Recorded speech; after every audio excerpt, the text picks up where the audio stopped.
네. 그래서 마가복음 그 전까지 마가복음 3장 6절까지 너희가 나갔었는데요.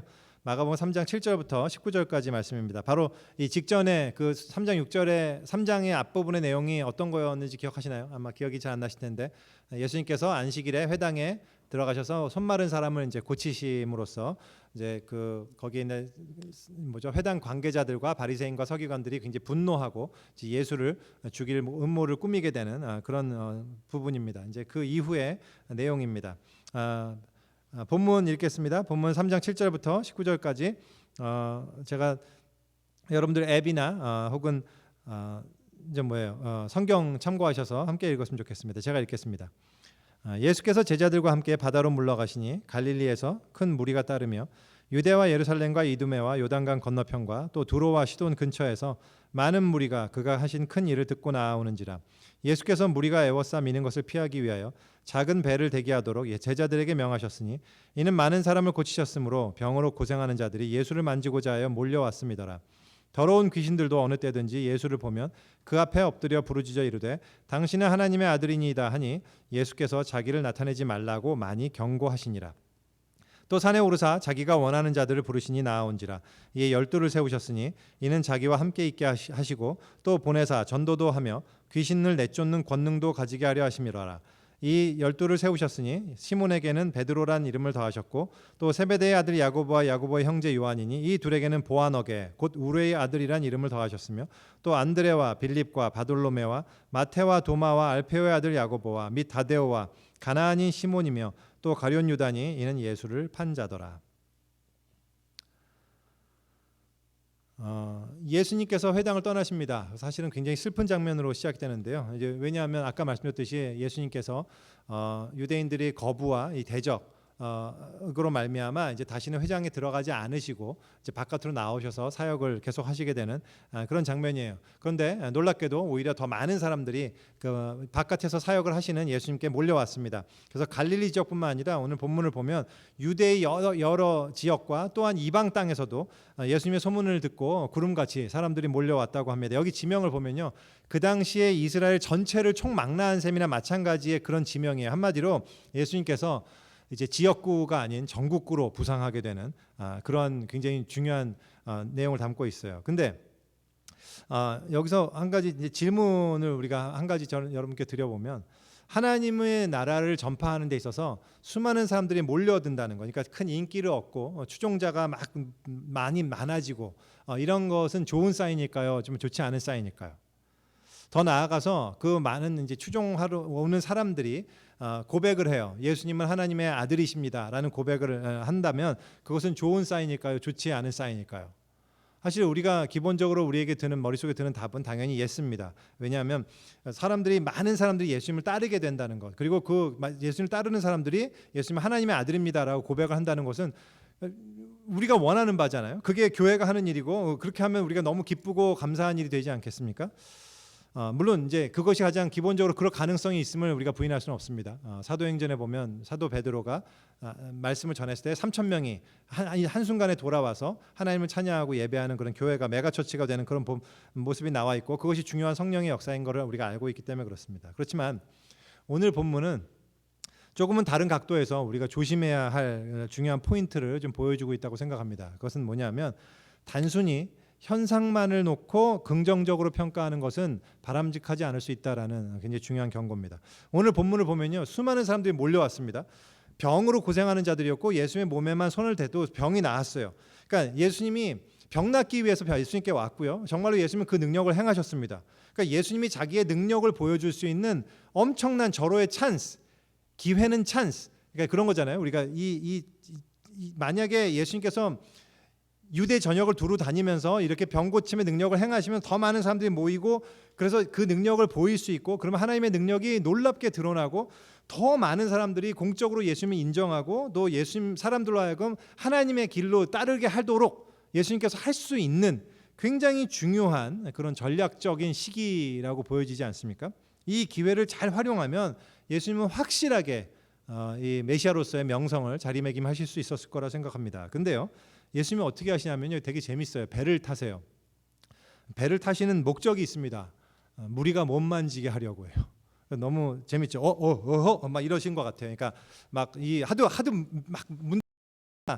막 베드로야 배 좀 준비해라 뭐 이러시지 않았나 싶습니다. 그래서 배 타고 아무도 못 만지게 바다에 떨어져서 이게 되게 놀라운 장면이죠. 예수님은 자기에게 병 고침의 능력이 있다는 것을 드러내시는데 그렇게 관심 있지 않으셨습니다. 근데 그뿐만 아니라 또 놀라운 기록이 하나 더 추가됩니다. 그 수많은 사람들 가운데서 예수님의 정체를 확실히 알고 고백하는 사람도 있었어요. 주님은 하나님의 아들이십니다. 이게 얼마나 놀라운 고백이에요. 그죠? 우리가 전도할 때 가장 우리가 전도하는 대상이 고백하기를 가장 바라는 그 고백이잖아요.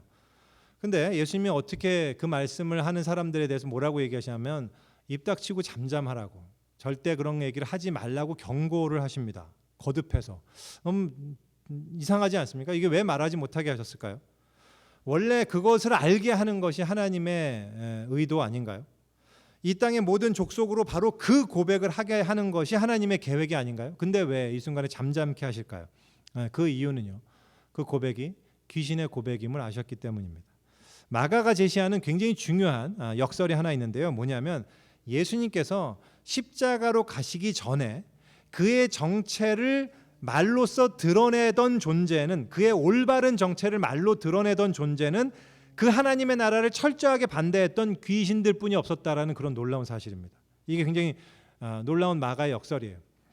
똑같은 고백 같아 보이지만 귀신이 사람들 앞에 말로 드러내는 것과 예수를 따르는 제자들이 예수님께 드리는 고백과는 완전히 다르다는 얘기입니다. 그 구분이 어떤 구분점이 있을까요? 어떤 그 기준이, 구분 기준은 무엇일까요? 그 중심에 뭐가 있냐면 바로 메시아의 비밀이 있어요. 그 메시아의 비밀은 바로 십자가입니다.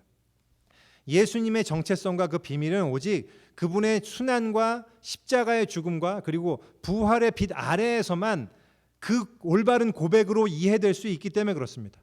예수님의 십자가를 알지 못하고 드리는 고백이, 못한 채 드리는 고백이라면 그 고백은 오히려 잠잠할 필요가 있는 고백이라는 얘기입니다. 여기서 우리는요, 하나님 나라의 아주 중요한 속성을 하나 발견하게 됩니다. 하나님 나라의 전파라는 것이 단순히 더 많은 추종자가 생기고 기적이 발생하고 더 화려하게 하나님의 능력이 드러나고 예수님을 인정하는 사람들이 훨씬 많아지는데 하나님의 전파, 하나님 나라의 전파가 달려있지 않다는 사실입니다. 아무리 수많은 사람들이 쫓는다 하더라도 그들이 참으로 구원의 비밀을 깨닫지 못한다면, 아무리 올바른 고백을 한다 하더라도 그 고백이 예수님의 십자가와 부활을 알지 못한 채 예수를 그저 인정하는 고백이라면 우리에게 잠잠하라고 말씀하십니다. 왜냐하면 그런 방식으로 하나님 나라가 전파되지 않기 때문입니다. 그렇다면 우리의 질문이 하나가 들죠. 하나님 나라는 도대체 어떤 방법으로 전파가 되는 것인가? 바로 그 다음 본문이 이 질문에 대한 핵심적인 답을 제시하고 있어요. 그 답은 제자입니다. 하나님 나라의 전파는 제자를 통해서 이루어집니다. 우리가 이미 알다시피 모든 그리스도인들은 우리 제자들입니다. 우리는 제자로 부르심을 받은 자입니다. 구원을 받는다는 것은 기본적으로 제자로 부르심을 받았다는 것을 우리가 구원받았다라고 표현합니다. 그래서 제자가 되는 게 무엇이냐, 이게 굉장히 중요합니다. 그래서 우리가 교회로 오래 다니신 분들은 많이 들어봤지 않았습니까? 제자 훈련이다, 혹은 제자가 되어야 된다, 또 제자 세미나, 제자 훈련 프로그램 어떤 이런 얘기들도 우리가 많이 들어보셨을 거예요. 근데 여전히 제자라는 주제는 쉽지 않습니다. 특별히 이 시대의 제자의 삶은 어떤 모습일까 하는 부분에 있어서 사실은 굉장히 어렵고요. 고민해야 될 많은 내용들이 있습니다. 오늘의 12제자를 부르시는 이 장면을 통해서 우리가 제자에 관한 많은 것들을 다 우리가 커버할 수는 없겠지만 몇 가지 이 제자에 대한 핵심적인 포인트 몇 가지만 좀 생각해 봤으면 좋겠습니다. 날씨가 더워지네요. 제가 이걸 좀 벗겠습니다. 죄송합니다. 이제 이런 때가 다시 오네요.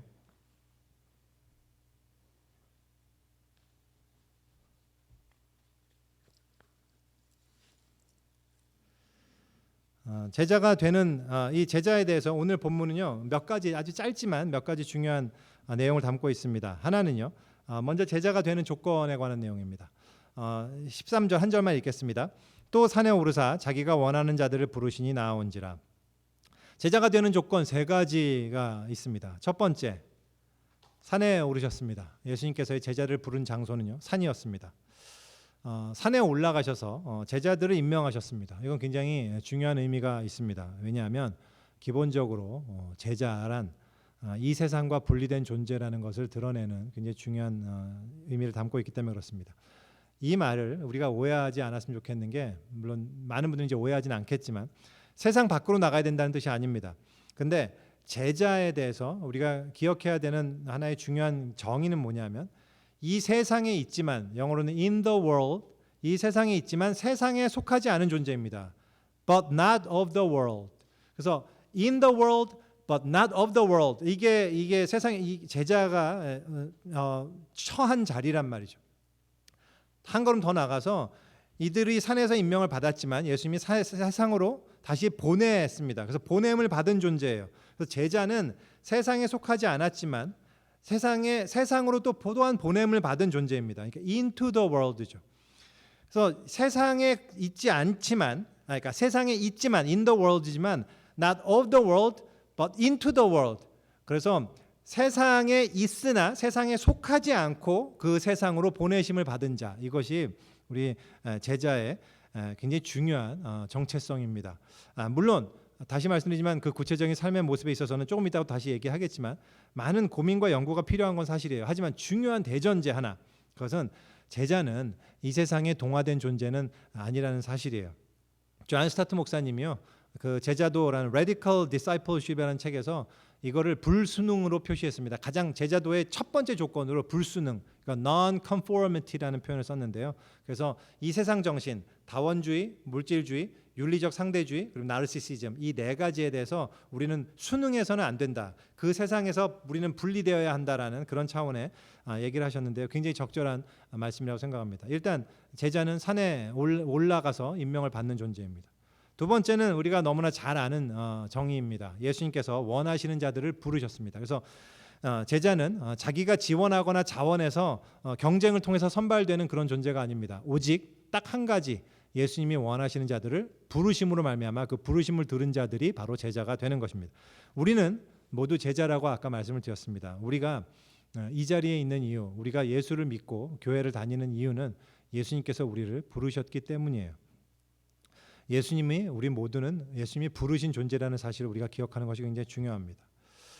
이들도 마찬가지입니다. 이 시점, 이 12제자가 대단한 것 같아 보여도 이미 그 전부터 예수님이 부르셔갖고 쫓아다니긴 했으나 이 시점 이전까지는 군 중에 한 명일 수밖에 없었습니다. 이들도 언제든지 예수님을 떠날 수 있는 그런 존재 중에 한 명이었어요. 하지만 이 시점 이후로는 이들은 아주 분명한 하나님의 사명을 지닌 예수님께서 부르신 존재가 됩니다. 그것이 또한 우리의 제자로서의 정체성입니다. 세 번째는 예수님이, 이런 질문을 드려볼게요. 만약에 예수님이 부르셨음에도 불구하고 제자가 되지 못하는 사람이 있을까요? 예수님이 불렀는데 제자가 되지 못하는 사람 있습니다. 아니, 그러니까 예수님이 부르셨는데 그 예수님께로 나오지 않는다면 제자가 될 수 없습니다. 그럴 때 그런 생각이 들죠. 뭐 그럴 수가 있겠습니까? 예수님이 부르셨는데도 나오지 않는 사람이 있겠습니까? 있습니다. 성경에서요, 그런 사례가 왕왕 등장합니다. 복음서에 보면 예수님이 부르셨을 때 제가 아버지 장사를 치르고 오겠습니다 라고 대답한 사람도 있고요. 가족들에게 가서 내가 작별 인사를 하고 오겠습니다 라고 한 사람도 있습니다. 혹은 재물이 많아서 근심 어린 얼굴로 예수님의 그 말씀을, 초대를 거절하고 그러니까 돌아간 사람들도 있었죠. 제자들의 가장 중요한 조건 중에 하나는 예수님께서 부르실 때 즉각적으로 응답하는 자들이라는 굉장히 중요한 속성이 있습니다. 이것은 한마디로 제자로 부르심을 받는다는 그 사실에 대해서 그 영광의 무게를 대단히 진지하고 심각하게 생각한다는 사실입니다. 제가 한 석 달 전이었나요? 그때 이제 마가복음 하면서 예수님께서 베드로를 부르시는 그런 장면에서 그런 얘기를 했었죠. 우리도 지금 이게 뭐 대단한 것 같아 보이지만 사실은 우리도 지금 뭐 애플이 부른다, 구글이 부른다, 노벨상이 우리를 부른다. 그러면 우리는 즉각적으로 반응할 거지 않겠습니까? 라는 얘기를 한 적이 있습니다. 마찬가지예요. 우리가 예수님이 말씀하실 때 거기에 즉각적으로 반응하고 그들 앞에 예수님 앞에 나아가는 자, 그들은 예수님의 그 제자로서의 아주 진지한 사명감을 가진 자들이라는 것을 이야기합니다. 그것이 바로 제자의 세 번째 조건입니다. 이렇게 제자를 세우셨는 제자들에게 예수님께서 특별한 임무, 즉 사명을 부여하십니다. 그것이 또한 나왔습니다. 제가 두 절만 읽겠습니다. 14절과 15절입니다. 이에 12를 세우셨으니 이는 자기와 함께 있게 하시고 또 보내사 전도도 하며 귀신을 내쫓는 권능도 가지게 하려 하심이로라. 세 가지 굉장히 중요한 사명입니다. 예수님과 함께 있는 것, 두 번째는 나가서 전도, 세상에 나가서 전도하는 것, 세 번째는 귀신을 쫓아내는 권능을 행하는 것. 이 세 가지입니다. 근데 이 세 가지가요, 굉장히 중요하다는 사실을 우리가 인정하고, 이 내용이 한편으로는 당시의 12 제자들에게 어떤 모습으로 적용되었을지 어느 정도 우리가 그림이 그려져요. 상상이 되죠. 이들이 이렇게 했겠다. 예수님과 함께 거하는 모습도 그려지고, 또 나가서 전도하는 모습도 그려지고, 또 귀신을 쫓아내는 모습도 막 그려집니다. 근데 우리에게 중요한 것은 우리도 똑같이 제자로 부르심을 받았는데 우리에게는 어떻게 이 내용들이 적용될지에 대해서가 우리가 굉장히 어려운 부분이라는 말입니다. 우리 지금의 현실의 삶 속에서 이게 어떻게 적용되는 것이 쉽지가 않다는 것이 우리의 고민이죠. 한번 좀 적용 포인트를 한번 좀 생각해 봤으면 좋겠습니다. 첫 번째는 예수님과 함께 있는 거였습니다. 12 제자에게 부여된 하나님 그 사명 중에 가장 중요한 것은 예수님과 함께 있는 거였습니다. 지금도 여전히 제자로서의 가장 중요한 임무는 예수님과 함께 있는 겁니다. 근데 우리에게 있어서 예수님과 함께 있는다는 것이 도대체 어떤 거냔 말이죠. 지금 오늘날, 지금 예수님이 안 보이시잖아요. 안 계시잖아요. 그런데 지금 오늘 내가 제자로서 예수님과 함께 있는다라는 것은 과연 어떤 의미일까? 우리가 한번 생각해 보게 됩니다. 첫 번째는요, 가장 일반적인 우리가 잘 아는 정답이 있습니다. 뭐냐면 예수님과의 교제, 즉 예수님과의 관계성입니다. 지금 예수님과 우리가 대화할 수 없습니다. 그런데 그렇다면 예수님과 관계를 맺고 예수님과 교제한다는 것은 어떤 의미일까요? 그 예수님을 아는 것, 그게 교제겠죠. 우리가 예수님을 알 수 있는 방법이 무엇이죠? 가장 중요한 것은 말씀이죠. 그래서 우리가 말씀을 듣고 읽고 공부하고 또 말씀대로 순종하고 그리고 예배하고 찬양 드리고 또한 우리가 아침마다 만나 경건의 시간을 우리가 같이 하고 이 모든 것들 또한 기도를 통해서 예수님과의 깊은 교제 안에 들어가고 그래서 예수님의 마음이 어떤 것인지 예수님의 뜻이 어떤 것인지를 분별하는 그런 시간을 가지고 이 모든 것들이 예수님과의 교제죠. 그것이 예수님과 함께 거하는 것의 가장 중요한 의미일 겁니다. 근데 그거 뿐만 아니라 한 가지가 더 있다고 생각합니다. 예수님께서요 제자들을 훈련하시기 위해서 택하신 방법이요 그들과 함께 있게 그들이 자신과 함께 있게 하는 것이었다라는 사실을 우리가 조금 눈여겨볼 필요가 있습니다. 예수님께서 만약에 자기의 말을 후세에 그냥 남기기 위한 목적으로만 만약에 그것이 가장 좋은 제자 훈련이라고 생각하셨다면 책을 쓰셨을 거예요 아마. 왜냐하면 책을 쓰셨다면 훨씬 더 짧은 시간에 효율적으로 많은 책을 쓰실 수 있었을 것이고 더 분명하게 당신의 뜻을 전달할 수 있었겠죠. 그런데 그렇게 하지 않으셨습니다. 예수님이 택하신 방법은 12 제자와 함께 살고 먹고 마시고 그리고 놀고 얘기하고 함께 나누고 고민하고 이런 거였습니다. 그래서 삶을 나눌 때 제자라는 인격이 키워질 수 있었다는 사실이에요. 지금 그것을 우리 이 지금으로 적용한다면 마찬가지로 예수님과 함께 거한다라는 얘기는 우리 역시 어떠한 인격적인 교제를 통해서 예수님을 배우고 알아가는 것을 포함한다고 생각합니다.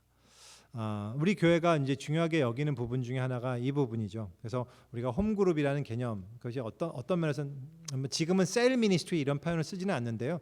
홈그룹이라는 개념이 그런 겁니다. 우리가 함께 사는 그룹이죠. 삶을 함께 나누는 그런 그룹이에요. 물론 이제 자기 삶을 오픈하고 나누는 부분에 있어서 사람마다 이 역량의 차이가 틀림없이 있다고 저는 생각합니다. 우리가 어떤 절대적인 기준을 적용해서 이 제자라면 이 정도까지는 반드시 해야 되고 저 정도까지 해서는 안 되고 그리고 이거는 충분히 서로 가까운 것이고 이거는 뭐 투머치고 이렇게 얘기할 수 있는 부분은 사실은 아니라고 딱 자를 수 있는 건 아니라고 생각합니다. 사람에 따라서 다른 누군가와 어울리는 것 자체를 너무 즐거워하고 그리고 굳이 크리스찬이 아니었어도 항상 다른 사람과 함께 삶을 나누고 또 그걸 좋고 즐거워하는 사람이 있는 반면에 기질적으로 굉장히 그것을 힘들어하고 어렵고 사람과의 관계가 쉽지 않은 사람들도 있음을 우리가 분명하게 인정하게 됩니다. 다만 그럼에도 불구하고 기본적으로 우리가 함께 노력해야 되는 방향은 우리가 교회가 언약 관계라는 중요한 사실을 인지하는 거라는 사실입니다. 그래서 우리가 서로 연결되어 있고 서로 책임지고 서로 삶을 함께 나누는 그래서 운명 공동체 우리가 서로를 알고 서로의 삶을 알고 서로의 고민과 이런 것들을 쉐어하게 되는 그런 운명 공동체라는 그 의식 속에서 우리가 제자 훈련으로서의 이 제자로서의 어떤 의식을 우리가 올바로 배울 수 있다라고 그렇게 저희는 생각합니다. 그래서요, 교회 공동체 안에서 친해지는 것이 굉장히 중요합니다. 뭐 교회가 커지게 되면 교인들 전체가 다 친해지는 것은 물론 쉽지 않을 겁니다. 뭐 예수님도 12명과만 아주 친하게 지내셨지 다른 사람들하고는 힘들었던 것 같아요. 그 예수님도 그러셨어요. 또 그 12명 중에서도 앞에 있는 한 서너 명만 특별하게 더 친하게 지내셨던 것 같아요. 뭐 예수님조차도 이러실 정도였으면 우리는 더더욱 뭐 그런 게 쉽지는 않겠죠. 그래서 그런 걸 다 우리가 모두 친해야 된다 이렇게 할 수는 없습니다. 뭐 그래서 여러분들 교회가 서로 좀 안 친해 보인다 그래갖고 막 교회가 왜 이렇게 사랑이 없냐 뭐 이러진 마십시오. 그게 쉽지는 않은 거고요. 다만 최소한 홈그룹 안에서는 우리가 서로 함께 삶을 나누고 생각하고 또 돌보는 그런 관계성이 될 수 있어야 된다는 것은 분명한 사실이라고 생각합니다. 현대 교회가 그런 부분에 있어서 가치를 잃어가는 것은 대단히 슬픈 현실입니다. 우리는 좀 더욱더 우리가 관계 안에서 복음이 전파되는 것을 우리가 힘쓰는 그런 것이 굉장히 중요하다고 생각해요. 왜냐하면 그것이 예수님께서 남겨주신 어떤 목회의 모델이고 제자 훈련의 모델이기 때문에 그렇습니다. 헨리 나우엔 신부님이라는 분이 그런 얘기를 하신 적이 있거든요. 교회 공동체를 얘기하면서 교회 공동체가 서로 친하고 가까울 수 있는 어떤 근본 이유를 어떻게 설명하셨냐면 저 사람 안에 있는 그리스도께서 내 안에 계신 그리스도를 알아보기 때문이다. 이런 얘기를 하셨어요. 저는 그 말이 너무나 멋있고 맞다는 얘기 생각을 해봅니다. 우리가 그리스도 안에서 그리스도와 함께 교제하게 될 때는요, 우리가 서로 친해지지 않을 수 없습니다. 왜냐하면 내 안에 계신 그리스도가 저분 안에 있는 그리스도를 알아보기 때문에 그렇습니다. 그래서 그것이 예수님께서 또 함께 거하게 하신 굉장히 중요한 제자들에게 훈련하신 모습이라고 생각합니다. 한 가지 더 있습니다. 예수님과 함께 거한다는 것은요, 예수님으로부터 좋은 것만 우리가 쪽쪽쪽 빨아먹는다는 얘기가 아니겠죠. 예수님의 고통도 함께 나누는 것을 의미한다고 생각합니다. 예수님은요, 고통을 많이 당하신 분이에요. 오해와 조롱과 시기와 질투, 멸시, 그리고 나중에는 박해와 십자가의 고통까지도 당하셨습니다. 사실은 근데 제자들이란 예수님과 함께 거한다는 것은 바로 이 고통도 함께 나누는 것을 예수님은 의도하셨을 겁니다. 근데 우리가 제자가 되기 어려운 이유 중에 하나는 바로 이 포인트죠. 이것 때문에 우리는 그분으로부터 떠나가려는 유혹을 굉장히 많이 받습니다. 근데 제자들이란 그럼에도 불구하고 떠나지 않는 거예요. 그것이 함께 있는다는 굉장히 중요한 개념 중에 하나입니다. 실제로 요한복음 6장에서는요, 많은 분들 아시겠지만 오병이어 사건 이후에 예수님의 대부분의 제자들이 다 떠나갑니다. 그 많던 추종자들이 전부 예수님 떠나가죠. 그래서 예수님이 12제자에게도 묻잖아요. 너희도 가려느냐? 그때 베드로가 말하지 않습니까? 영생이 말씀이 계시오매 우리가 뉘게로 가리이까. 바로 그것이 제자입니다. 다 떠나가도 끝까지 예수님을 떠나지 않는 것, 그것이 또한 제자에게 부여된 굉장히 중요한 사명이라고 생각합니다. 근데요, 여기까지는 예수님과 함께 하는 것에 대한 얘기였습니다. 그러니까 함께 거하는 거기에 대한 얘기였어요. 근데 예수님의 이 제자들의 이 임무와 사명이 예수님과 함께 있는 것만 있었던 건 아니었습니다. 예수님의 임무가 제자들의 임무 즉 사명이 총 3가지였지 않습니까? 그중에 첫 번째가 예수님과 함께 거하는 것이었다면 뒤에 2가지는 모두 예수님을 떠나서 보내심을 받아서 세상에 거하는 어떤 내용이었습니다. 그래서 이게 굉장히 중요한 제자들의 공동체인 어떤 교회의 어떤 사명이기도 하고요. 교회라는 것은 뭐예요? 모임의 어떤 공동체이기도 하지만 흩어짐의 공동체이기도 하거든요. 그래서 세상으로 보내져서 이 하나님 나라가 교회 안에만 이루어지는 게 아니라 교회 바깥에도 통치하시는 하나님의 그 나라가 임하는 것을 우리가 살아내고 실현하고 전달하는 것, 그것이 또한 우리가 세상에 보냄받은 자들로서의 이 세상의 제자의 사명인데요. 바로 이제 세상에 보내심을 받아서 감당해야 하는 제자로서의 사명, 이 포인트에 있어서 이 지점에서 우리 이 현대를 살아가는 우리 이 제자들의 고충이 있습니다. 제가 이 표현을 쓰는 걸 그렇게 좋아하지는 않지만 평신도라는 표현을 우리가 가끔 쓰곤 합니다. 평신도 원래 이제 우리 교회는 많이 안 써요. 왜냐하면 성직자와 평신도 이런 개념이 없다고 우리는 생각하기 때문에요. 모두가 사역자고 만인 제사장이고 그렇다고 생각하기 때문에 그렇습니다. 근데 편의상 지금 평신도란 말을 좀 쓰겠습니다. 대부분의 우리 성도들은 평신도입니다. 다시 말해서 풀타임 사역자가 아니란 얘기입니다. 항상 성경을 보고 기도하고 말씀 전하고 이런 시간을 더 많이 갖는 사람들이 아니라 대부분은 일상에서 세상에 나가서 어떤 일을 자기가 가지고 있는 직장과 가정과 사회의 일을 담당하는 그런 존재라는 사실입니다. 그래서요, 이럴 때 우리가 이제 어려움이 생겨요. 나의 일상의 영역에 있어서 일단 첫 번째 전도라고 먼저 했을 때, 전도라는 것은 뭐죠? 전도라는 것은 하나님 나라를 전파하는 거잖아요. 복음을 선포하는 것. 그것이 이제 전도인데, 내가 그냥 평신도, 즉 일상의 어떤 일을 감당하는 사람으로서 이거를 어떻게 감당하는 것이 제자로서의 나의 삶의 모습일까에 대해서 우리가 굉장히 고민들을 많이 하게 된단 말이죠. 나의 일상의 영역에서 내가 종교적 색채를 띠고 항상 어떤 전도 사람들을 만나서 뭐 전단지를 나눠주거나 말씀을 전하거나 말씀을 가르치거나 이렇게 해야 된다는 얘기인가? 우리가 일반적으로요, 평신도들 가운데 제자로서의 역할을 굉장히 잘 감당하는 사람이다라고 판단하는 사람들의 이미지를 떠올리면 대부분 이제 그런 분들이죠. 어떤 분들이죠? 여러분들이 저분은 참 평신도지만 너무 제자로서 삶을 사는 것 같아라고 이렇게 판단하게 되는 어떤 그런 분들의 삶의 모습이 어떤 거냐를 일단 생각해 보면 그런 거죠. 목회자가 좋은 교인이라고 판단하는 그 데피니션과 굉장히 일치해요.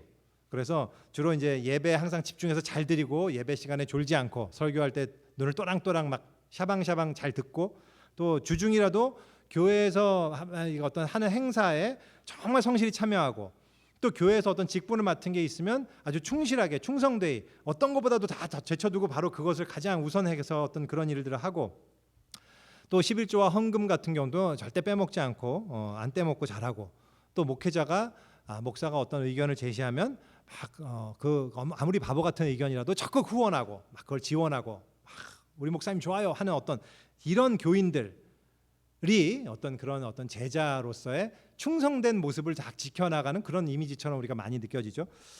물론 저는 그렇게 얘기하고 싶습니다. 저도 그런 분이 많으면 너무 힘이 날 것이고 막 너무 교회 사역하기 좋을 것이고 막 이런 생각이 들죠. 자기가 담당하고 있는 직장일, 가정일도 많이 있는데 만사 제쳐두고 교회 일부터 먼저 담당하는 프라이어티가 거기에 있다. 그런 사람이 저는 기본적으로 굉장히 훌륭하신 분이라고 생각합니다. 저는 절대로 그런 분들에 대해서 오해하지 마십시오. 그런 건 아닙니다. 이렇게 얘기하고 싶지 않아요. 그런 분들이 더 많았으면 좋겠고 그게 더 바람직한 제자의 삶입니다라고 이렇게 얘기하고 싶고 그렇습니다. 그런데 정말 그러한가라는 거에 있어서는 우리가 조금 신중하게 생각해 봐야 돼요.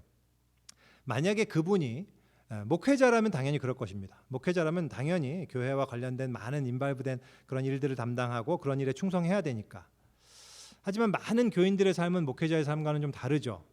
그나마 미국에서의 우리 삶은 제가 지금 얘기하는 건 미국에 사는 여러분들에게는 그렇게 적용 안 될 수도 있다는 생각도 좀 들어봐요. 왜냐하면 미국에서는 그래도 직장 일을 하거나 이런 분들이 뭐 그렇게 바쁘지 않은 여유 시간을 좀 가질 수 있는 것 같거든요. 안 그럴 수도 있지만 좀 바쁘신 분들도 계실 수 있지만 근데 제가 이제 한국에서 직장 생활을 하던 때를 생각해 보면요. 저도 이제 한 8년 정도를 직장 생활했었는데 그때를 생각해 보면 정말 너무 정신이 없어요. 저는 그리고 밥 먹듯이 밤을 샜으니까요. 그때는 프로젝트 하나 한다 그러면 그냥 일주일 내내 살아야 되고 뭐 주일이고 뭐 할 거 없이 그냥 뭐 무조건 나가야 되고 뭐 저만 빠질 수 없으니까 막 이래야 되고 그렇게 살았었는데 이제 그런데 살고 있는 어떤 그냥 일상의 평신도 한 명을 한번 생각해 보세요. 사실 그래서 저에게 있어서는 이 제자도 일반적인 사람에게 있어서의 제자도의 삶이란 게 무엇일까가 항상 저는 늘 고민입니다. 그게 어떻게 목사가 제시해 주는 것이 맞는 것인지에 대해서 너무 제가 여태까지 많이 배우고 우리 교회를 통해서 많이 보고 해왔지만 그럼에도 불구하고 여전히 저에게는 굉장히 고민이에요. 그냥 그 일상의 삶에 들어가잖아요. 그러면 거기에는 그 삶의 현장을 생각해 보세요. 지금 여기는 예배당입니다. 우리가 주일에 모여서 예배를 드립니다. 그러면 뭐 십자가도 있고 찬양이란 것도 있고 뭐 목사가 나와서 말씀을 전하기도 하고 어떤 거룩함이라든지 이런 상징도 있고 뭔가가 분위기가 있어요. 근데 우리의 일상은 안 그렇죠. 우리는 대부분 뭐 예배 의식이라든지 종교적 상징이 없습니다. 뭐 거룩함도 별로 없고요. 만나는 대부분의 사람들도 비그리스도인들이 많죠. 그래서 주로 이제 하는 일도 어떤 거예요? 뭐 돈 계산을 한다거나 뭐 거래처를 튼다거나 뭐 고객과 상담을 한다거나 뭐 아니면 뭐 상대방 비위를 좀 맞추고 뭐 어떻게든 뭐 아니면 뭐 계약 때문에 좀 뭐 실갱이도 좀 했다가 아니면 뭐 이 직장인들 그리고 뭐 미팅 해갖고 사람들과 뭐 자기가 지금 하는 프로젝트 뭐 진행하거나 그래서 의견이 안 맞는 사람과 또 티격태격도 하고 이게 뭐 학교에서 뭐 우리 교회는 학교에서 연구하는 분들이 많기 때문에 또 그런 분들도 적용해 보면 뭐 좀 상황은 직장 다니시는 분들보다는 조금 나을 것 같아요. 근데 그래도 대동소이하죠. 사실 뭐 교수 눈치 봐야 되고 또 뭐 비위도 맞춰야 되고 연구하는 거 왜 이렇게 안 되나 연구도 빨리빨리 시험도 해야 되는데 이거 실험도 잘 안 되고 논문은 잘 진도가 안 나왔고 스트레스 엄청 받고 또 논문도 1저자냐 2저자냐 이런 것 때문에 같이 코워크했던 사람들하고 막 갈등과 이런 긴장 관계도 있고 막 그런 거잖아요. 이게 그냥 일상이지 않습니까? 또 더 나아가서 가정에서 일하는 주부들 같은 경우를 생각해 보세요. 뭐 맨날 밥하고 특히 요새 시기에 지금 이 시기에 정말 힘드시죠. 존경합니다. 너무 고생 많으세요. 맨날 밥하고 애들은 좀 나갔으면 좋겠는데 나갈 수도 없고 애들과 싸우고 집안일하고 그러다가 가끔 조금 시간 생기면 책상에 앞에 앉아서 그런 생각 들잖아요. 내가 지금 뭐 하고 있는 건가 이런 생각 좀 하다가 다시 또 밥해야 되고 뭐 이런 거지 않습니까? 그런 삶이잖아요.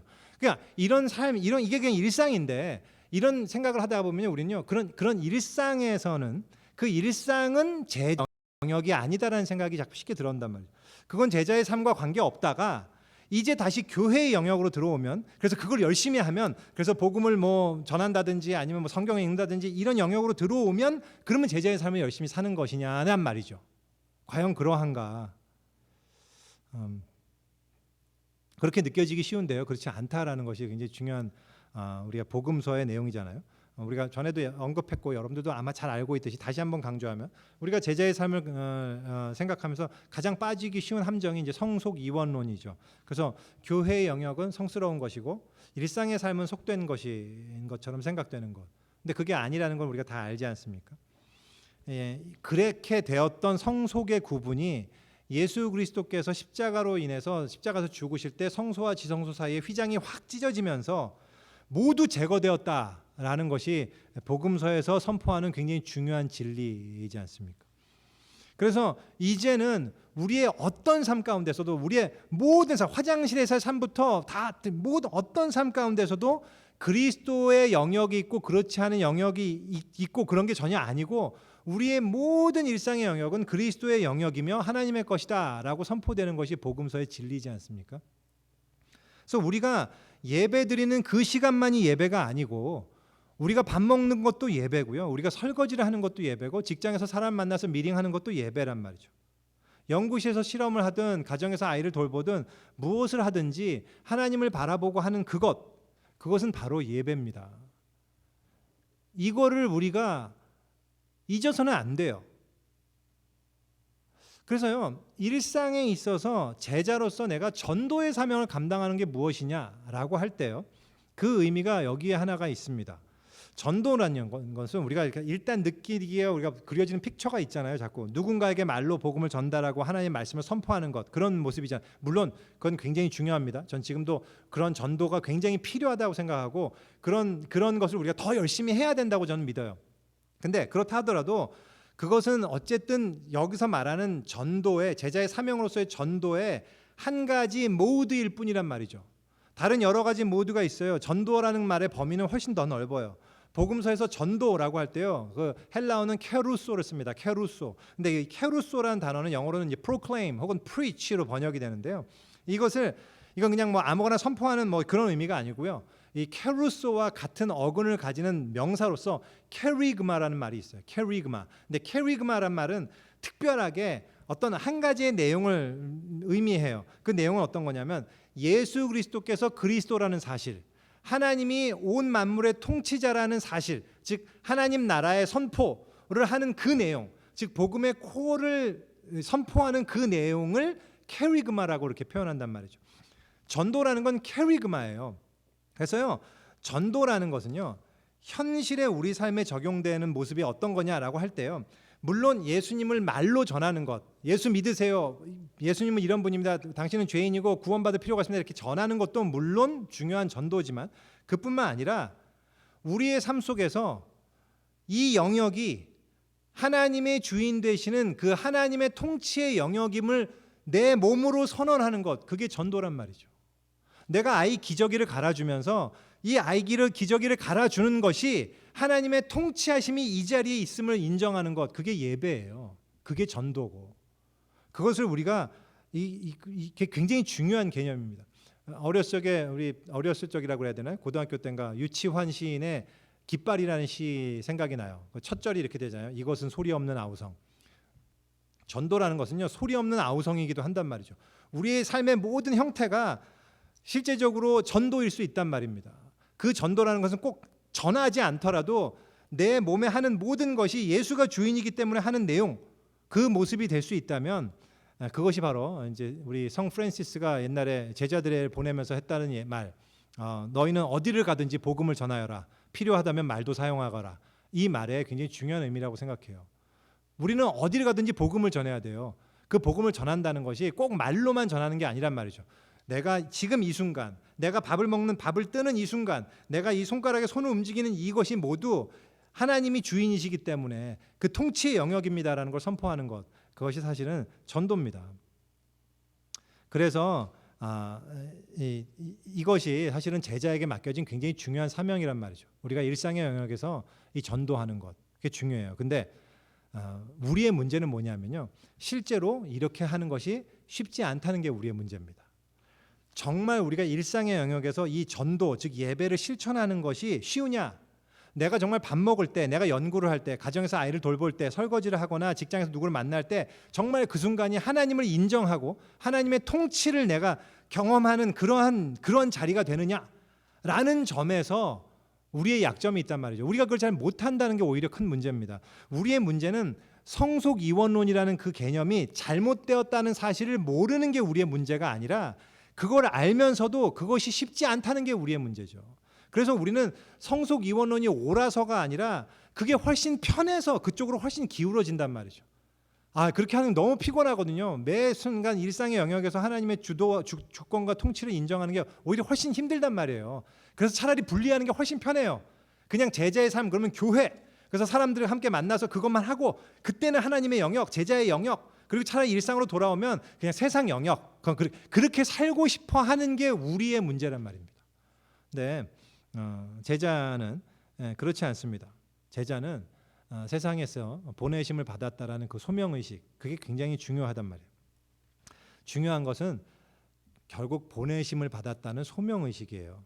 일상의 모든 영역, 내가 지금 이 자리가 주님께서 보내신 자리다라는 걸 인정하는 거죠. 내가 지금 이렇게 말씀을 선포하는 거룩한 이 목회자, 목사, 설교자의 자리만 보내심을 받은 자리가 아니라 내가 반찬 하나를 만드는 그 자리가 예수님께서 보내신 제자로서의 자리이고, 또 어떤 고객을 만나서 그들과 함께 얘기를 하는 그 자리가 예수님께서 보내신 자리고, 그걸 인정하는 것, 그것이 사실은 그 소명의식을 가지고 그것을 감당하는 것, 그것이 제자로서의 가장 중요한 삶의 어떤 모습이라는 것을 오늘 다시 한번 생각해 보게 됩니다. 한 가지가 더 있습니다. 제자가 세상으로 보냄을 받아서 수행해야 될 한 가지 중요한 사명이요, 귀신을 쫓아내는 거예요. 근데 귀신을 내쫓는 것, 이것 또한 우리가 일상에서의 담당해야 되는 굉장히 중요한 사명인데요. 이게 도대체 뭘까요? 아까 얘기했던 것처럼 그 12명, 이 예수님의 실제 12제자에게 있어서 이 사명은요, 굉장히 분명한 픽처가 있었을지 모르겠습니다. 실제로 축사 행위였겠죠. 축귀, 귀신 들린 자에게 귀신을 쫓아내는 어떤 행위였을지 모르겠어요. 근데 그러면 이건 12사도들에게만 해당되는 사명이냐? 그게 아닙니다. 모든 제자들에게 해당된다는 말이죠. 이들은 그냥 대표격이었던 것 말이에요. 그러면 지금 이 시대에 있어서 우리들에게 있어서 귀신을 쫓아내는 권능을 행하는 것은 어떤 걸까? 우리가 여기에 굉장히 관심을 가지고 제자로서 우리가 관심을 기울일 필요가 있습니다. 지금 이 시대의 귀신은 뭘까요? 여러분, 그냥 귀신은 뭘까요? 동물의 왕국이래. 그게 아니고 뭐죠? 뭐예요? 우리 어렸을 적에 봤던 구미호 뭐 이런 거에 나오는 막 전설의 고향, 참 전설의 고향 얘기하려다 동물의 왕국이 나왔는데, 전설의 고향에서 뭐 히히히 하는 그런 귀신인가요? 귀신은 뭐냐면요, 인간으로 하여금 다른 인간에게 파괴적으로 행동하도록 이끄는 힘, 그것이 귀신입니다. 그것이 이 시대에도 귀신이고 항상 그것이 귀신이었어요. 그것으로부터 사람들을 해방시키는 것, 그것이 제자에게 부여된 굉장히 중요한 사명이에요. 이 귀신의 실체는 뭐냐면 이 사회 속에 존재하는 수많은 불의와 부정과 악, 잔혹함을 포함해서 인간을 고통스럽게 하는 모든 범죄와 인간의 악한 마음도 다 들어가겠죠. 그래서 예수님께서는요, 그러한 존재로부터 영혼들을 구원하기 위해서 제자를 보내신다는 사실을 우리가 기억해야 됩니다. 세상의 수많은 영혼들에 대해서 예수님은 관심을 가지고 계시고요, 그들의 삶을 변화시킬 능력을 제자들이 나타내기를 기대하고 계신다는 말입니다. 그래서요, 오히려요, 저는 이 귀신을 쫓아내는 권능에 관한 이거에 있어서는요, 물론 목회자들도 해당이 되겠지만 다른 직업의 성도들이요 훨씬 더 적용될 만한 그 적용점이 있다고 생각합니다. 제가 지난번 이게 어떤 홈그룹 모임 때 언급을 했었는지 아니면 제가 뭐 아침 기도회 때 언급을 했는지 기억이 안 나는데요. 제가 최근에 읽었던 책 중에 하나가 그 박주영이라는 판사가 지은 책, 그 어떤 양형 이유라는 그런 책이었어요. 제가 이 책을 읽으면서요, 대단히 많은 뭐라 그러죠? 충격과 도전과 감동을 받았습니다. 양형이란 건 뭐냐면 판사가 형을 내리잖아요. 판결을 내리면서 이 사람에게도 뭐 징역 3년에 처한다, 뭐 징역 2년에 집행유예 3년에 처한다, 이렇게 이 형을 내립니다. 그때 그 형을 내리는 그거를 양형이라 그럽니다. 내가 이 사람에게 이런 형을 내리는 이유, 그것을 이제 양형의 이유라고 이렇게 표현하거든요. 판결 마지막에는 모든 판사는 양형의 이유를 밝히게 되어 있어요. 그래서 그 양형의 이유, 그런 어떤 양형 이유는 그 책이에요. 그래서 이 판사가 경험했던 모든 재판의 그 과정과 그때 자기가 내렸던 양형 이유를 설명하면서 이 세상에 벌어지고 있는 수많은 그 사람들의 애환과 그 어려움을 이렇게 보여주는 그런 책이에요. 그래서 제가 보면서 제가 참 이 판사가 어떤 존재인지를 다시 한번 보게 됐어요. 판사가 양형의 이유를 결정하면서 굉장히 많은 고민을, 마치 시인이 고민하듯이 고민하더라고요. 목회자가 설교 준비하듯이 고민을 하더라고요.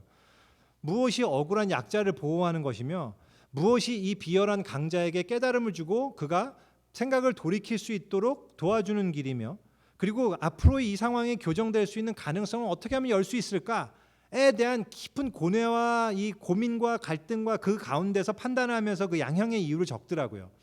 그래서 저는 이 책을 읽으면서요, 거기에 나온 수많은 사건들을 읽으면서 정말 너무 많이 눈물을 흘렸어요.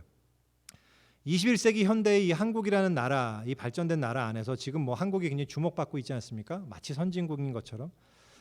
하지만 지금도 여전히 한국이란 나라에서 너무나 아주 심상하게 벌어지는 가정폭력과 아동학대, 돈이 있고 권력이 있는 자들의 참 부당한 그 횡포, 수많은 희생자들을 죽음으로 그리고 좌절로 내모는 그런 인간의 탐욕이라는 어떤 놀라운 그 악함, 그 탐욕의 힘, 또한 소수자와 여성들에게 대한 부당한 편견과 그런 배척과 이런 차별, 이런 많은 것들을 제가 보게 됐고요.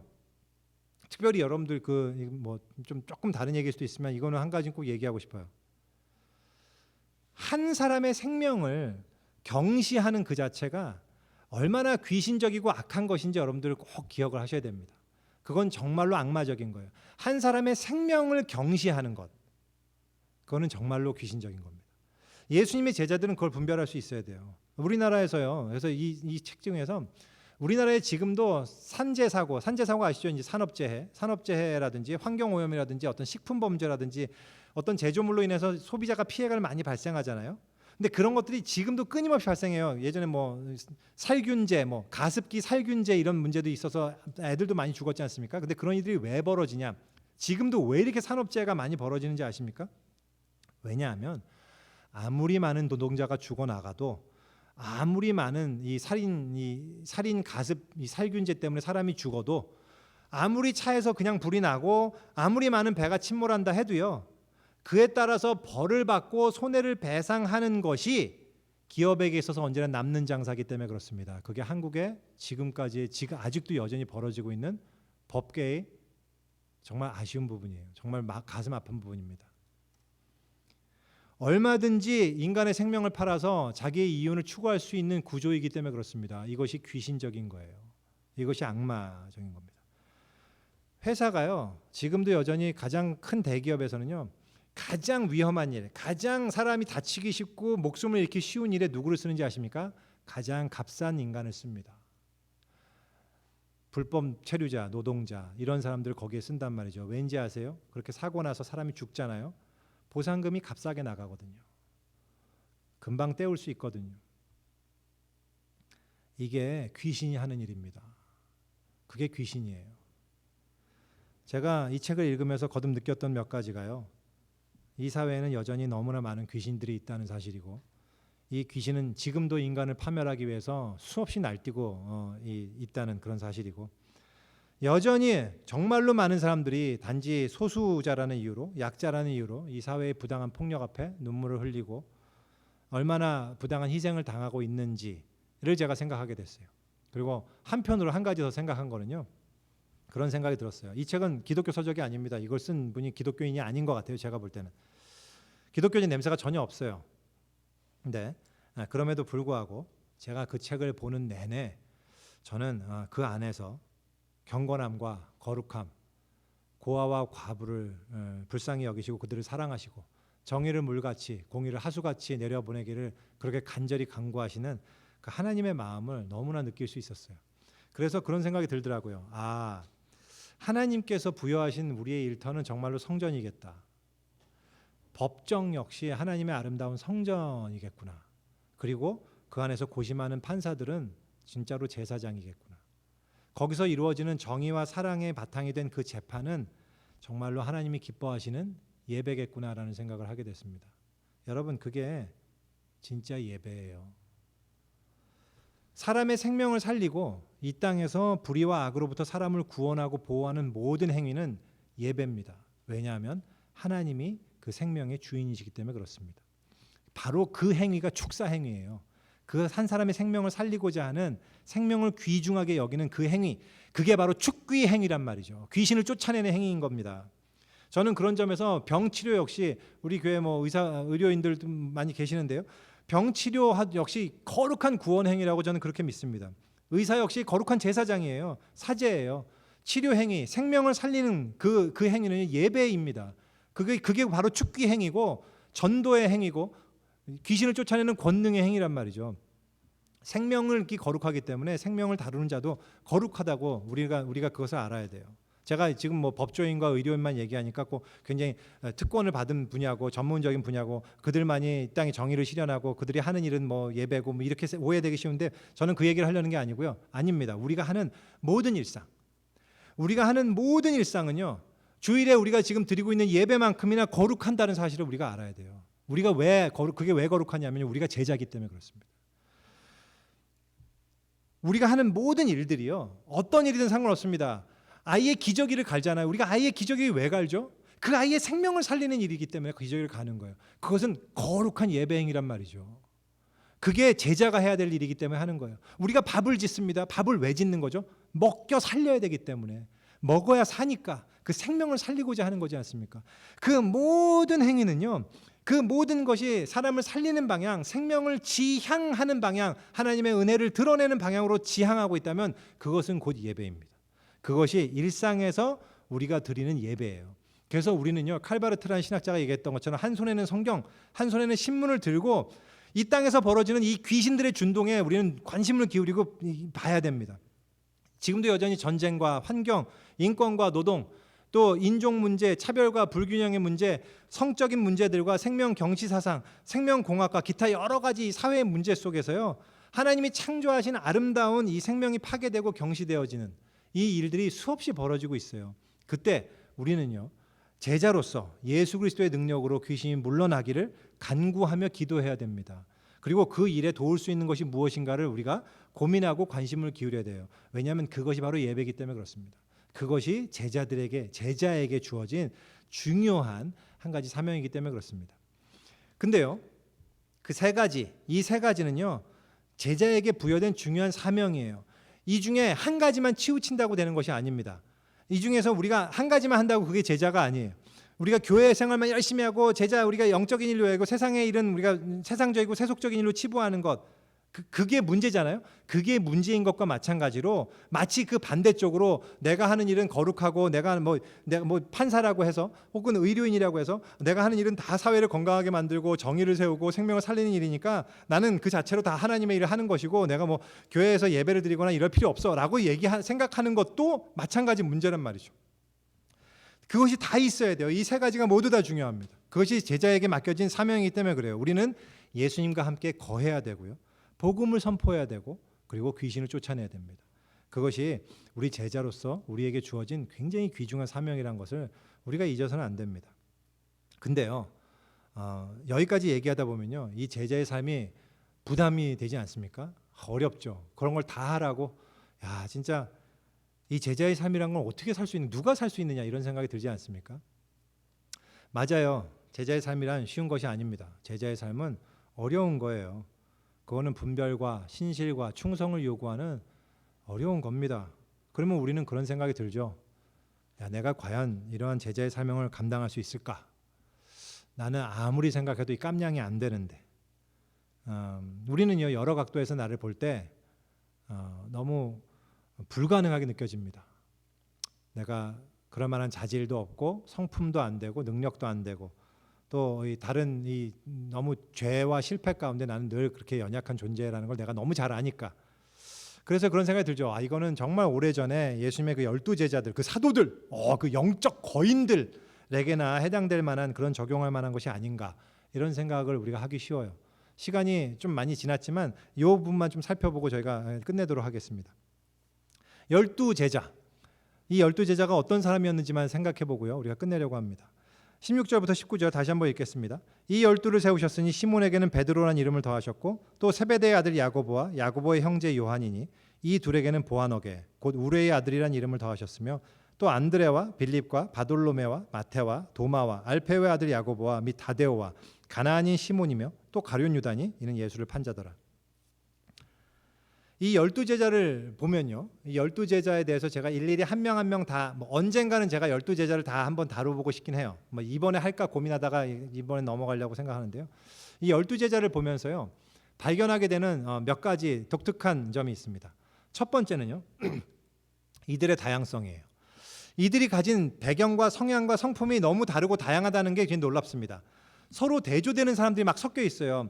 자, 첫 번째 그룹 4사람 있잖아요. 그들은 그나마 공통분모가 있어요. 베드로, 야고보, 요한, 안드레. 이들은 우리가 요한복음에 보면 잘 알 수 있듯이 예수님께서 가장 먼저 불렀던 제자들입니다. 그들은 갈릴리의 어부였고요. 서로 친구였던 것 같아요. 그중에 물론 요한이 가장 어린애였던 것 같기도 합니다. 그런데요, 이들 이렇게 같이 뭉쳐다니던 어떤 사람이 있는 반면에 그냥 외톨이처럼 보이는 사람도 있습니다. 그중에 대표적인 게 마태, 우리의 세리였던 레위 마태였죠. 마태 같은 사람 모두가 싫어하던 세리도 있고요. 또 아마도 여기에 가나안인 시몬이라고 되어 있는 이 사람도 외톨이였을 것 같아요. 이 가나안인 시몬 이렇게 되어 있는데 가나안인, 케이나나인 이렇게 나와 있는데 이게 가나안 사람이란 뜻이 아니에요. 이 말의 의미는 열심당원, 즉 젤롯 땅 사람이란 그런 뜻입니다. 그래서 이제 공동 번역에는 혁명당원 시몬 그렇게 번역을 해놨거든요. 그게 더 정확한 번역이에요. 젤롯이라고 하면요, 당시에 로마를 극도로 혐오했던 테러리스트 집단을 젤럿이라고 얘기합니다. 그래서 그들은 시카리라고도 알려져 있거든요. 시카리, 말도 우리나라랑 좀 비슷하죠.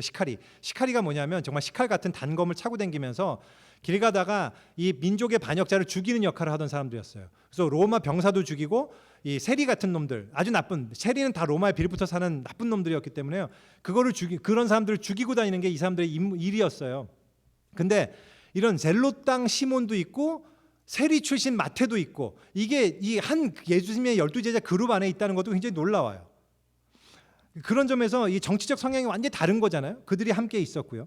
또 성품적인 면도 다양합니다. 베드로는 막 말이 많잖아요. 이따가도 얘기했지만 말도 많고 성급하고 이런 데 반면에 요한은 굉장히 말수가 적고 조용했던, 그래서 말이 거의 안 나와요. 차분한 성격이었던 것 같습니다.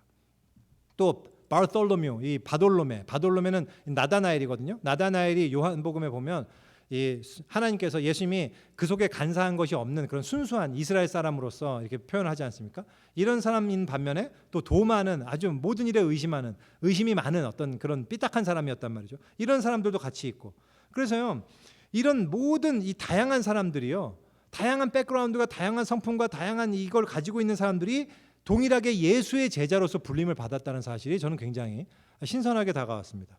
예수님이 아니었으면 도저히 함께할 수 없는 자들, 그들이 이 안에서 함께 돌보고 한 공동체의 일원으로서 서로 함께 살 수 있었다는 것은요, 정말로 예수 그리스도의 복음, 그 삶을 변화시키는 예수님의 그 권능과 그 은혜가 얼마나 놀라운 것이었는지를 증명해주고 있다고 그렇게 생각합니다. 이것은 그리고 이 현대의 교회에도 적용되는 거예요. 현대의 교회는 원래 교회는 호모지니어스한 곳이 아니었습니다. 정말 이방인과 유대인, 또 이 지주와 자유자와 또 종, 이거 다 함께 모여서 하는 그런 곳이었어요. 그런 다양한 사람들이 서로를 인정하고 서로의 차이점을 인정하면서 복음 안에서 하나가 될 수 있는 그곳이 이 교회이기 때문에 그렇습니다. 그것이 이 제자가 보이는 굉장히 중요한 특성인데요. 그와 아울러서 제가 한 가지를 얘기하려고 제가 이 얘기를 꺼냈던 거예요. 이렇게 다양한 배경과 차이를 가지고 있었지만 이 제자들에게 한 가지 공통점이 있었습니다. 그 한 가지 공통점이 뭐였냐면 그들이 더할 나위 없이 평범한 사람이었다는 사실이에요. 예수님이요 12명을 자기 제자로 선택하셨을 때 그 중에는요 단 한 명도 랍비라든지 바리새인이라든지 서기관들 혹은 제사장이라든지 레위인이 있지 않았어요. 아무도 없었습니다. 그들은 신학적인 훈련을 받은 사람이 전혀 없었고요. 어부들, 세리, 그냥 평범한 사람들이었어요. 재능 면에서, 성품 면에서, 자질 면에서 조금도 어떤 어드밴티지가 있던 사람들이 없었단 말입니다. 어쩌면은 제가 보기에는 평균보다 좀 모자라는 사람들이었을 것 같다는 인상을 복음서를 통해서 자주 받아요. 그래서 복음서에는요 예수님이 답답해하는 모습이 자주 등장합니다. 예수님이 왜 아직까지 깨달음이 없느냐, 뭐 왜 알지 못하느냐, 믿음이 적은 자여 왜 의심하였느냐, 뭐 이런 얘기를 자주 하시거든요. 예수님이. 제가 볼 때는 예수님이 제자들과 함께 하시면서 굉장히 마음이 답답한 그 속상한 일을 많이 겪으셨던 것 같다는 생각을 해요. 근데 특별히 그런 말씀을 많이 했던 그 대상이 되는 사람이 누구였냐면 베드로거든요. 그 책망을 가장 많이 받았어요. 근데 이 베드로가 누구예요? 이 제자들의 리더예요. 그러니 전체의 수준을 알 수 있지 않겠습니까? 복음서는요 그런 내용을 숨기지 않습니다. 사도들을 거룩하고 위대한 거인들로 전혀 그리지 않고 있단 말이죠. 우리와 전혀 다르지 않은 그런 부족한 존재임을 드러내요. 그들은 굉장히 그릇된 태도도 많이 갖고 있었고 말실수도 너무 많았고 믿음도 빗나간 게 많았고 쓰라린 실패도 많이 당하고 막 이랬어요. 되게 재밌잖아요. 목록부터가요. 12제자의 목록부터가 예수님을 부인한 베드로로 시작해서 예수님을 배신한 유다로 끝납니다. 이게 제자들의 목록이에요. 그게 그 제자들의 수준 자체를 다 얘기해 주는 거죠. 그래서요. 이게 왜 우리에게 의미가 있느냐. 아까도 얘기했듯이 우리는요. 많은 그리스도인들이 나의 죄 때문에 고쳐지지 않는 이런 어떤 성향과 문제 때문에 실패 때문에 또 혹은 내가 처한 환경이 너무 보잘것없기 때문에 나에게 영적인 자질이 굉장히 부족하다고 생각하기 때문에 그래서 스스로 무가치하게 여겨요. 뭐 제자의 삶은 나랑 그건 뭐 제자 훈련 받는 열심히 하는 사람들이나 하는 거고 나랑은 관계 없다고 이렇게 생각을 하죠. 그런 생각을 부추기는 존재가 있습니다. 누군지 아십니까? 그게 마귀예요. 마귀는 그런 생각을 부추겨요. 우리의 무가치함을 부추기고 스스로 좌절하게 만듭니다. 네가 그런 놈이지. 너는 아니야. 너 제자 못 돼. 제자는 아무나 할 수 있는 게 아니야 라고 생각하게 하는 게 그게 마귀예요. 그런데요. 한 가지를 꼭 기억하십시오. 하나님이 12제자로 선발하신 사람들이요. 바로 정확히 그런 나약하고 무가치하고 연약한 존재였다는 사실이에요. 그것이 그들의 공통점이었습니다. 하나님이 제자를 선발하신 유일한 기준이 있다면 그것은 바로 이 지극한 평범성, 그 무가치함, 딱 그거 하나였거든요. 바로 예수님은 그들을 부르셨고 그들에게 고귀한 사명을 맡기셨고 그리고 실제로 바로 그들로 말미암아 이 세상이 뒤집어졌다는 사실입니다. 근데 그게 어떻게 가능했을까요? 그게 가능했던 이유는요. 그들을 부르신 분이 예수님이었기 때문에 그렇습니다. 예수 그리스도를 통해서 그 하나님의 진리와 권능으로 인해서 그것이 가능했어요. 이것이 바로 하나님 나라가 전파되는 방식이며 주님이 일하시는 방식이에요. 제가 고린도전서 1장 26절과 29절을 실어놨습니다. 그 부분만 읽겠습니다. 형제들아 너희를 부르심을 보라. 육체를 따라 지혜로운 자가 많지 아니하며 능한 자가 많지 아니하며 문벌 좋은 자가 많지 아니하도다. 그러나 하나님께서 세상에 미련한 것들을 택하사 지혜 있는 자들을 부끄럽게 하려 하시고 세상에 약한 것들을 택하사 강한 것들을 부끄럽게 하려 하시며 하나님께서 세상에 천한 것들과 멸시받는 것들과 없는 것들을 택하사 있는 것들을 폐하려 하시나니 이는 아무 육체도 하나님 앞에서 자랑하지 못하게 하려 하심이라. 이것이 우리가 택함 받은 이유고요. 그렇기 때문에 우리는 제자가 될 수 있는 조건이 충분하다는 걸 말씀드리고 싶어요. 그런데 한 가지만 더 얘기하고 마치겠습니다. 죄송해요. 너무 시간이 길어졌는데, 그러면 이러한 우리 나약한 우리들을 예수님께서 어떻게 변화시켜서 제자로서의 사명을 감당하게 하시는가? 그 한 가지 중요한 특징이 있어요. 12제자의 목록을 보다 보면요, 발견하게 되는 중요한 한 가지 특징이 예수님께서 제자들에게 새로운 이름을 부여하셨다는 사실입니다. 물론 오늘 목록에서는요, 이 베드로와 그다음에 야고보와 요한 4개만 부여하신 새 이름이 등장합니다. 그래서 그들만 새 이름 부여하셨던 것처럼 느껴질 수 있겠는데요. 제가 보기에는 이들은 제자들의 대표이고 이들이 처음 등장하는 인물이라는 점에서, 그리고 자주 불렸던 사람이라는 점에서 그랬던 것으로 생각이 되고요. 실제적으로 예수님께서요, 아마도 제자들에게 모두 각자 새로운 이름을 부여하지 않았을까 생각을 해봅니다. 근데 그렇다면 이 새 이름을 부여하신다는 것은 어떤 의미가 있을까? 그거를 대표격인 베드로를 통해서 생각을 한번 해봤으면 좋겠어요. 예수님이 그 사람이 본래 가진 모습을 토대로 해서 별명을 지어주셨던 게 아니거든요. 예수님은 이 별명을 지어주실 때 예수님이 바라보는 어떤 비전으로 별명을 지어주시는 것이 분명해 보입니다. 왜냐하면 베드로란 이름, 베드로, 피터, 이 헬라어로는 파트라스, 그리고 이 아람어로는 이제 게바거든요. 게바. 근데 그 이름의 뜻은 바위, 반석, 아주 단단한, 흔들리지 않는 solid 이런 뜻이란 말이죠. 근데 그런 뜻인데요, 이 복음서를 잘 보면요, 실제 베드로는 베드로 같았던 적이 없었던 것 같아요. 그는 참 가벼운 사람이었습니다. 말이 많고 성미가 급하고 생각도 짧고, 그래서 뭐가 좀 진중하다 이런 느낌을 복음서를 보면서 제 베드로를 통해서 별로 느끼지 못합니다. 그래서 베드로를 가만히 보다 보면요, 우리나라 말로 그러니까 촐싹거린다, 이 표현이 생각날 때가 많아요. 정말 촐싹거리는 좀 경박한 그런 인간이라는 느낌을 많이 받습니다. 그런 사람이었어요. 실제로 그가 시몬이었습니다. 하지만 예수님은 그를 반석, 바위라고 부르세요. 근데 그가 정말로 바위 같은 존재가 되었을까요? 네, 실제로 그는 기독교 역사에 정말로 반석과 같은 기초를 닦는 그 일을 했습니다. 그렇게 촐싹거리고 가벼웠던 존재가 어떻게 그렇게 될 수 있었을까요? 답은 하나예요. 예수님으로 말미암아 그렇게 되었습니다. 예수님이 시몬을 베드로라고 이름을 지어주셨음에도 불구하고요, 복음서에서는 예수님이 시몬이라는 이름을 그대로 부르시는 장면이 몇 군데 나옵니다. 근데요, 그 장면들을 잘 보면요, 예수님께서 그를 시몬으로 부르실 때에는 어떤 일종의 어떠한 의미를 담고 계시는 것 같아요. 그러니까 주로 베드로가 예수님의 마음을 아프게 할 때, 그러니까 예수님의 안타까운 마음으로, 이게 지금 시몬이 아직 저렇게 하긴 저런 모습을 보인다는 게 너무 마음 아플 때, 그때 예수님께서 시몬이라는 본이름을 부르시는 것 같다는 느낌을 많이 받아요. 그래서요, 그런 거죠. 이 얘기 시몬아 이렇게 부르면서요, 너는 지금 아직도 여전히 시몬처럼 행동하고 있다. 너가 그냥 너의 시몬으로서의 모습에 안주하려는 거라고 생각이 된다라는 어떤 이런 뉘앙스를 계속 풍기는 것 같단 말이죠. 그걸 깨우쳐 주시려고 그런 이름을 부르시는 것 같다는 느낌이 있어요. 제가 그래서 참고 본문에 2가지를 실었는데, 예수님께서 시몬 베드로가 예수님을 부인하기 전에 막 자기가 예수님 어디까지 따르겠습니다라고 얘기할 때요, 예수님께서 베드로를 보시면서 부른 내용이 바로 그 내용이에요. 시몬이라는 이름을 2번이나 부르십니다. 시몬아, 시몬아, 보라, 사탄이 너희를 밀가부로 타려고 요구하였으나 내가 너를 위하여 네 믿음이 떨어지지 않기를 기도했다. 너는 돌이킨 후에 네 형제를 굳게 해라. 이때도 시몬이라 부르시고요. 또 겟세마네 동산에서 예수님께서 좀 깨워서 기도하라 하고 난 다음에 기도하고 오시는데 자고 있잖아요. 그때 부를 때 얘기하십니다. 시몬아, 자느냐? 네가 1시간도 깨울 수 없더냐? 근데 그럴 때만 시몬이라 부른 것뿐만 아니고요, 예수님께서 그럼에도 불구하고 시몬 베드로의 모든 것을 다 알고 계신다라는 사실을 보여주시고자 할 때도 불렀던 것 같아요.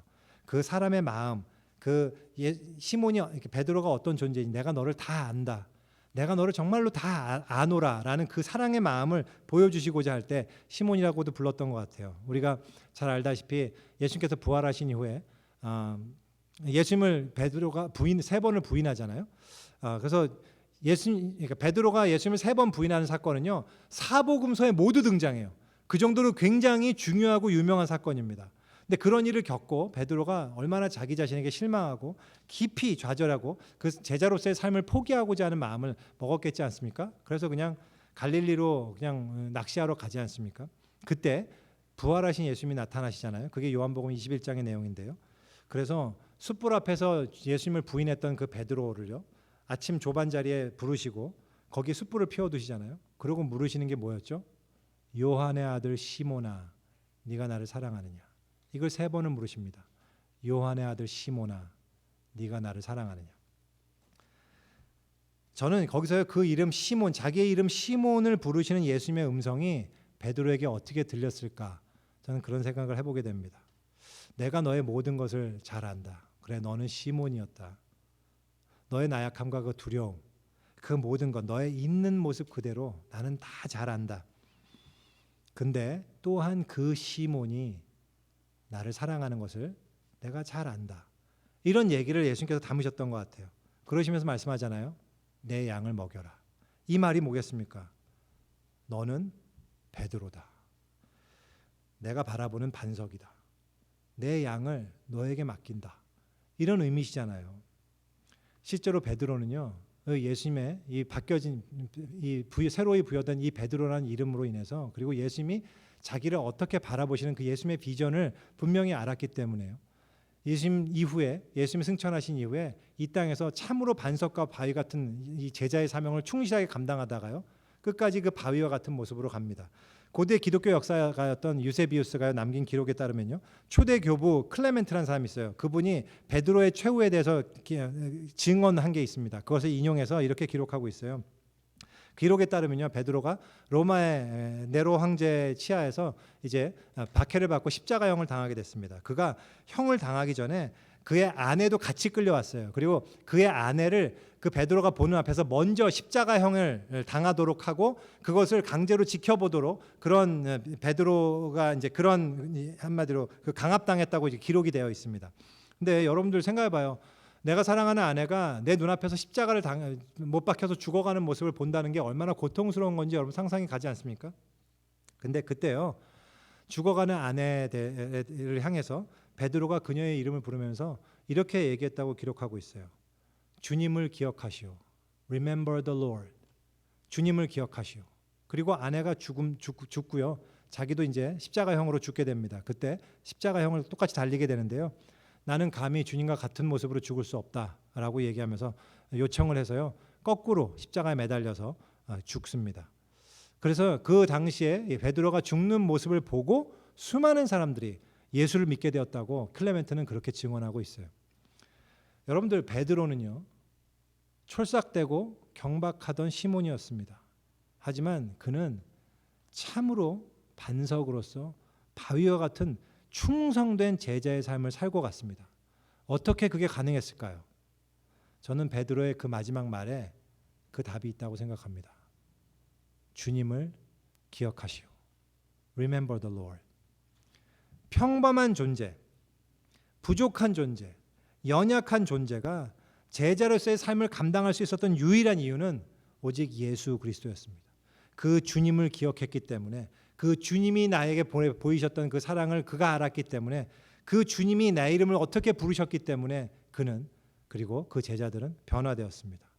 마찬가지로 저는 요한과 야고보 역시 우레와 아들이라는 별명은요, 그들이 평소에 다혈질적이고 목소리가 커서가 아니라 워낙 조용하고 과묵하고 소심한 성격이었기 때문에 예수님께서 그 별명을 주어주셨다고 저는 생각합니다.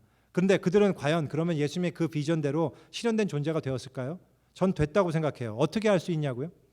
제가 요한복음과 요한 1서, 2서, 3서 그리고 요한계시록을 읽을 때마다 저는 요한의 그 우레와 같은 목소리를 듣습니다. 언제 읽어도 언제 들어도 그 요한의 목소리는 저의 영혼을 소생시키시고 다시 정신 차리게 하는 사자후와도 같은 그런 음성임을 제가 거듭 발견하곤 합니다. 이 모든 변화는 바로 예수 그리스도 때문에 이루어진 것입니다. 그분이 그들을 그렇게 부르셨기 때문입니다. 예수 그리스도로 말미암아 그들은 아무런 자질과 기초와 성품이 안 됐음에도 불구하고 변화된 삶을 살고 제자로서 정말 충성된 삶을 살 수 있었던 거예요. 그리고 그 예수님께서 저와 여러분도 부르셨습니다. 말씀 마치겠습니다. 제가 초두에 하나님 나라는 소문이나 인기나 추종자들의 수나 화려하게 드러나는 능력의 기적을 통해서 전파되는 것이 아니라고 말씀드렸습니다. 그것은 또한 자기의 문제가 해결되었기 때문에 이 문제를 해결해 주는 예수가 누구인가, 예수는 하나님의 아들이십니다 라는 그 구호로 전파되는 것도 아니라고 말씀드렸습니다. 이 하나님 나라는 어떻게 전파되나요? 제자를 통해서 전파됩니다. 예수님은 오직 12명의 소수의 제자를 부르시고 세우심으로써 그 연약한 그들에게 하나님 나라의 모든 운명을 거셨습니다. 그리고 그들을 통해서 하나님 나라를 전파하셨습니다. 그들은 예수님과 함께 거하면서 복음을 전파하고 귀신을 쫓아내는 권능을 행함으로 제자로서의 사명을 충성되이 감당했습니다. 그리고 이 제자로 부르시는 예수 그리스도의 부름의 요청은 지금 이 시간에도 계속되고 있습니다. 우리는 너무나 자질도 안 되고 자격도 없고 성품도 안 되는데 어떻게 할 수 있을까? 다시 말씀드리지만 그럼에도 불구하고 우리는 제자입니다. 왜냐하면 우리 주 예수 그리스도께서 저와 여러분을 부르셨기 때문입니다. 주님께서는 우리에게 새로운 이름을 부여하셨고 그 새로운 비전으로 우리를 바라보시고 우리를 변화시켜 나가십니다. 바로 그 예수 그리스도의 능력에 힘입어서 우리는 제자로서의 길을 끝까지 갈 수 있습니다. 그렇다면 우리에게 부여된 새로운 이름은 무엇입니까? 그것이 바로 크리스천입니다. 우리의 이름은 크리스천입니다. 우리가 비록 힘들고 지치고 나약하고 넘어지고 쓰러질지라도 예수님께서는 크리스천을 바라보시는 그 주님의 비전을 잃지 않으십니다. 우리 역시 그 주님의 비전을 잃지 않기를 원합니다. 우리가 어떤 상황 속에서도 그 주님을 기억하기 원합니다. 주님을 기억하시오라고 말씀하시고 마지막 순교하셨던 우리 베드로, 사도 베드로의 그 말씀대로 우리가 주님을 기억할 때, 그때 그리고 그 주님의 비전을 우리가 기억할 때, 주님이 우리를 부르시는 그 새로운 그 이름을 우리가 기억할 때 우리는 그 제자로서의 사명을 충성되이 감당할 수 있을 것이라고 확신합니다. 우리 함께 기도하겠습니다.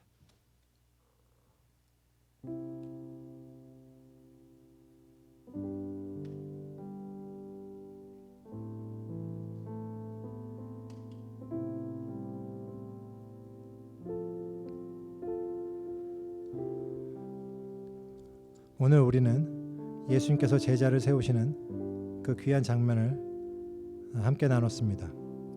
하나님 나라는 제자에게 달려 있습니다. 우리가 이 시간 기도하기 원합니다. 나를 제자로 부르시고 나에게 새로운 이름을 부여하시고 나를 통해서 당신의 나라를 전파하기를 원하시는 예수 그리스도의 심정을 우리가 기억하며 기도하기 원합니다. 주님, 저는 감사드릴 때 이 모든 말씀 우리를 부르신 예수 그리스도의 이름으로 기도합니다. 아멘.